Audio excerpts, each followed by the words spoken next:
자, үнэхээр буруу байна.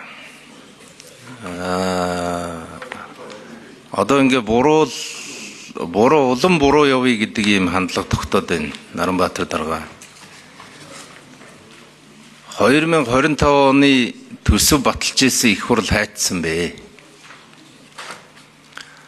2025 оны төсвийг алдагдлгүй баталж байхад би эдийн засгийн сайд алдагдлалтаа оруулж ирээд алдагдлгүй төсөв батлуулаад гарахтаа амар их баярлж ирсэн. Яагаад баярлж ирсэн бэ гэхээр үнэхээр энэ парламент бол Монголыг зөв тийш нь эргүүлэх хүч болох болцоотой байна гэдэг. Гэтэл өнөөдрийн энэ хуралдаж байгаа байдал, санал өгж байгаа байдлыг харахаар ямар амар сул дорой болж байна. Саяын Ганбаатар гишүүний асуултанд хэн ч хариулж чадахгүй. Өнгөрсөн жилийн төсөв дээр жавхлан тун аятайхан байж байгаа сүүл рүү амар хүчндүүлсэн. За тэр хүчндүүлэх процесст бол төсвийн байнгын ороод тэр чигтээ автсан. Тэгээ одоо ингээд төсвийн хүрээний мэдээлэл дээр дахиад хүчндүүлж байгаа. Ингээд дахаар одоо энэ парламентын ардчил гэдэг зүйл чи юу болох юм бэ? Би инквайр сайдаас асуумаар байгаа. 7 хоногийн өмнө их хурл унгасан хуулийг та нар оруулж ирж байгаа чинь юу юм? Яаж байгаа? Монголын парламентыг доромжилж шít. Гэхдээ тэр алтан ширээ гэдэг үйлдвэрийн ажлыг хийж байгаа энтх компанийнхаа нэрийг мэдж байгаа юу? Юу гэдэг компани? Захирал нь хин. Тэр төлбөрийн хэлцээрийг инквайр чи хийсэн үү?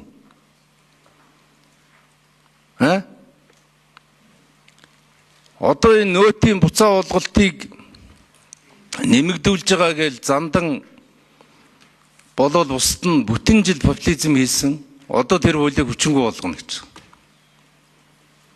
Гэхдээ юу болж байгаа юм бэ? Монгол улс дарангуйлалд орж байгаа. Тэрийг бүгд мэдж байгаа, харж байгаа. Тэгвэл Монголын парламент нэг жилийн дотор ийм сул дорой болж болохгүй нөхдүүд. Наранбаатар дарга. За одоо Эрдэнэ мөрөнгийн цахилгаан станцын 170 сая долларыг 2 жилийн дотор гаргаж өгье гэж байгаа. Ямар компани барьж байгаа?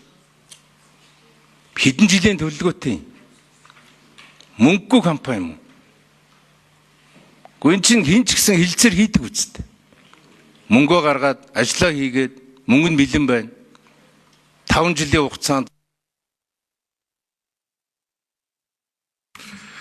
инквайр сайд хариулъя.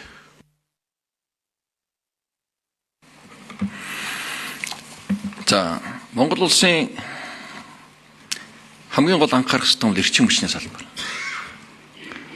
Эрдэнэ мөрөнгө усан цахилгаан станц олон жил улс төрчихсөн. Баруун Тав аймагт импортоор Орос улманоос бүгдээр хятад улсаас эрчим хүч авч хэрэглээг хангаж байгаа. Энэ төслийг яралтаа оруулах нь улс орны эрх ашигт лийцтэй.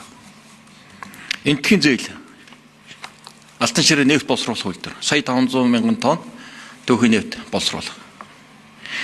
Энтхийн засгийн газар нэн хөнгөлтэй зээлээ өгөөд мэргэжилтэй болсон хүчнээр хангаад хурдан бариад ашиглалтанд оруулъя гэхэд бид манай хязгаар юм байна. Бид энийг хурдан хийж чадахгүй гэж байгаа байдалтай байгаа шүү дээ.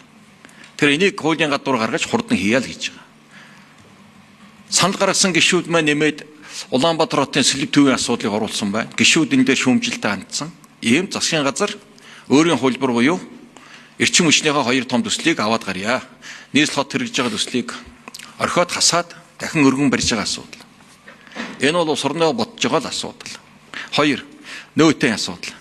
Нөөтийн буцаан олголт 20% болгож байгаа. Одоо үйлчлэх гэж байгаа хууль бол 50%-аар буцаая гэдэг хууль.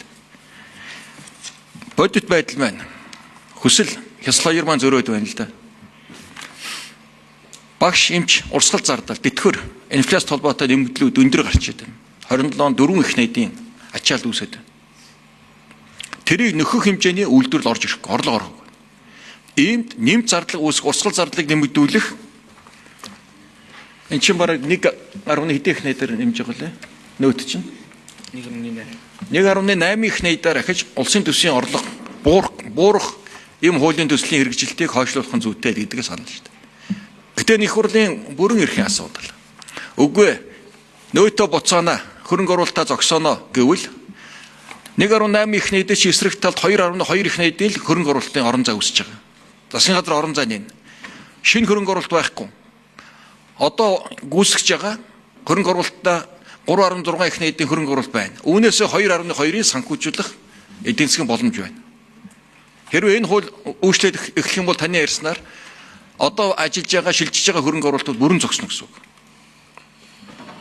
Тэгэхээр тооцоо эрсдэл нөлөөллийг гаргаад өглөө. За энэ дээр шийдэл нь их хурлын бүрэн эрхийн асуудал. Бид бол бүх байдлын эрсдэлтэй нөлөөлөлтөнд тооцоотой гаргаад өгч. Хоёрдугаар төсөв алдагдaltaгүй гаргана гэдэг эдийн засгийн тухай цаг үеэсээ шалтгаалдаг эн чинь бодлогын хэрэгсэл шүү дээ. Эдийн засаг төсвийг алдагдaltaгүй гарахаар ямар үед алдагдaltaгүй гаргадаг вэ? Алдагдaltaй